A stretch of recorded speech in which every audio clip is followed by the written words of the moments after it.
Hi hello నమస్తే welcome to my channel cook with Jathiratnalu first episode అయితే సక్సెస్ఫుల్గా complete అయిపోయిందనే చెప్పాలి. సో నిజంగానే ఈ షో అయితే సూపర్ డూపర్ హిట్ అవ్వాలని మనస్ఫూర్తిగా కోరుకుంటున్నాను. ఎందుకంటే ది ఫస్ట్ టైం ఇటువంటి షో మన తెలుగులో రావడం అనేది, అది ఇటువంటి జడ్జెస్, అలాగే ఇటువంటి యాంకర్స్, అలాగే ఇటువంటి కంటెస్టెంట్స్ రావడం అనేది సూపర్గా అనిపిస్తుంది. సో ఎందుకంటే వీళ్ళకి రాకపోయినా పాపం చాలా ప్రయత్నం చేసి ఈ యొక్క కుకింగ్ షోని సూపర్ డూపర్ హిట్ చేయాలని వీళ్ళంతా ప్రయత్నిస్తున్నారు. కాబట్టి ఆ ప్రయత్నం ఫలించాలని మనస్ఫూర్తిగా కోరుకుంటున్నాను. ఇక షోలోకి వచ్చేస్తే ఫస్ట్ ఎపిసోడ్ రివ్యూ ఇచ్చేద్దామని నేనైతే వచ్చేసాను. సో ఇప్పటి వరకు ఎవరైనా ఈ యొక్క ఎపిసోడ్ని చూడని వాళ్ళు ఉంటే త్వరగా చూడండి. అలాగే మీకేమనిపించిందో కమెంట్స్ రూపంలో తెలియజేయండి.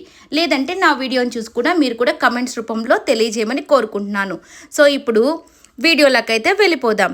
సో ఫస్ట్ అయితే యష్మి ఎలా ఉందండి? పింక్ కలర్ డ్రెస్లో సూపర్గా ఉంది కదా. ఎంతమంది యష్మి కోసం చూస్తున్నారు, ఎంతమంది విష్ణు కోసం చూస్తున్నారు, ఎంతమంది సన్నీ కోసం చూస్తున్నారు, ఎంతమంది అవినాష్ కోసం చూస్తున్నారు. ఇలా ఒక్కొక్కరికి అది కాదు కానీ సో ప్రతి ఒక్కరు వాళ్ళ బెస్ట్ అయితే ఇచ్చేస్తున్నారండి. నిజంగా ఇక ఈ గన్ షూట్లో అయితే ఒక్కొక్కరు చెప్పేశారు కదా, ఎవరైతే వద్దు అన్నారో వాళ్ళు మాత్రమే వచ్చేసారు వాళ్ళకి. అంటే ఫస్ట్ సన్నీ వచ్చేసి విష్ణు వద్దంటే విష్ణువే వచ్చింది.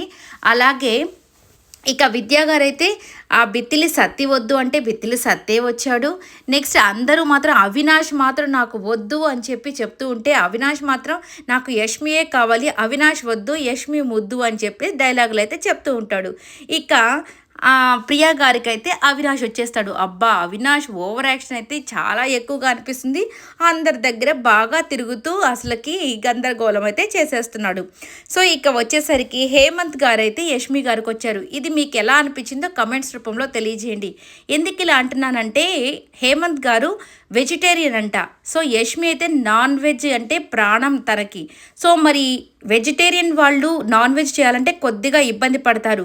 సో అందుకనే పాపం ఫస్ట్ రౌండ్లో ఎగ్స్ని ఆ యొక్క ఐరన్ బాక్స్ మీద వేయాలంటే తనకి హేమంత్కి అంత పాపం సరిగా రాలేదు. దానివల్ల 5 మార్క్స్ అయితే కట్ అయిపోయాయి. పాపం యష్మి అయితే కరెక్ట్గా వేసింది కానీ ఎగ్స్ అన్నిటిని.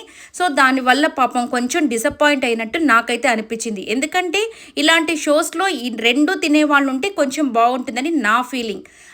అది అలాంటిది పాపం యష్మికే అట్లా పార్ట్నర్గా రావడం నాకెందుకో కొంచెం బాధగా అనిపించింది. సో నెక్స్ట్ వచ్చేసరికి చికెన్ కట్ చేసేటప్పుడు కూడా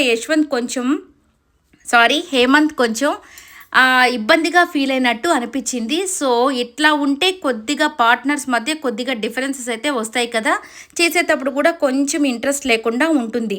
సో ఇలా కాకుండా ఇద్దరు నాన్ వెజ్ తినేవాళ్ళు ఉంటే బాగుండని అనిపించింది. సో ఏదేమైనా కానీ నిజంగానే యష్మి కుకింగ్ మాత్రం సూపర్గా చేసి సెకండ్ పొజిషన్కి రావడం అనేది మాటలు కాదు. ఎందుకంటే అక్కడ ఉన్న వాళ్ళంతా బాగా మహా ముదుర్లనే చెప్పాలి సో కుకింగ్లో. కానీ ఈ అమ్మాయి ఏం కుకింగ్ రాదు అనుకుంటా కూడా 84 మార్క్స్ తెచ్చుకోవడం నిజంగా అమేజింగ్గా అనిపించింది. చాలా కష్టపడైతే పాపం ఈ వంటనే చేసింది. సో నెక్స్ట్ వచ్చేసరికి ఇక విష్ణుప్రియ అయితే నిజంగా పాపం సన్నీకి చాలా గందరగోళంగా అయితే తయారైందనే చెప్పాలి. ఏమి కుకింగ్ అయితే చేయకుండా జస్ట్ సింపుల్గా అయితే నిలబడుకునే ఉంది. సో రాధమ్మ గారు కూడా చాలాసార్లు అంటారు, ఏంటమ్మా ఏమీ చేయకుండా నిలబడుకొని ఉన్నావని. ఇక సత్తి అయితే నిజంగా విద్య గారికి బాగా హెల్ప్ చేస్తున్నారు. సో వాళ్ళు కూడా పర్ఫెక్ట్గా కుకింగ్ అయితే చేసేస్తున్నారు. ఇక ప్రియా గారు అండ్ అలాగే అవినాష్ కొన్ని కోతి పనులు చేసినప్పటికీ కానీ తను కూడా బాగా కుక్ చేస్తాడు కాబట్టి హెల్ప్ అయితే బాగా చేస్తున్నాడు. ఇక వచ్చేసరికి ప్రభాకర్ గారు అండ్ దిశ అనే అనుకుంటున్నాను. సో ఆమె కూడా చాలా బాగా హార్డ్ వర్క్ చేసే ఆమె, కుకింగ్ చేసే ఆమె కాబట్టి వాళ్ళిద్దరు కాంబినేషన్ మాత్రం నిజంగానే పర్ఫెక్ట్గా ఉంది. సో వాళ్ళు కూడా బాగా కుక్ చేసి మంచి మార్క్స్ని సంపాదిస్తున్నారు. చూడాలి నెక్స్ట్ వారం ఎలా వీళ్ళంతా వంట చేసి ఎవరు హైయెస్ట్ మార్క్స్లో ఉంటారో, ఎవరు లీస్ట్ మార్క్స్లో ఉండి ఎలిమినేట్ అయిపోతారో నెక్స్ట్ వారం అయితే మనం చూడాల్సి ఉంది. సో నిజంగానే యష్మి అయితే సూపర్గా చేసిందనే చెప్పాలి. All the best Yashmi. So నిజంగా నువ్వైతే ఇంకా కొంచెం మాట్లాడుతూ మంచిగా అయితే అక్కడ కానీ కంటెంట్ ఇస్తుంటే ఇంకా సూపర్గా ఉంటుందని నా ఫీలింగ్. సో నువ్వు ఎక్కడ భయపడకుండా హ్యాపీగా అయితే ఈ షోలో పార్టిసిపేట్ చెయ్యి, మంచి విజయాన్ని పొందుకుంటావని మనస్ఫూర్తిగా కోరుకుంటున్నాను.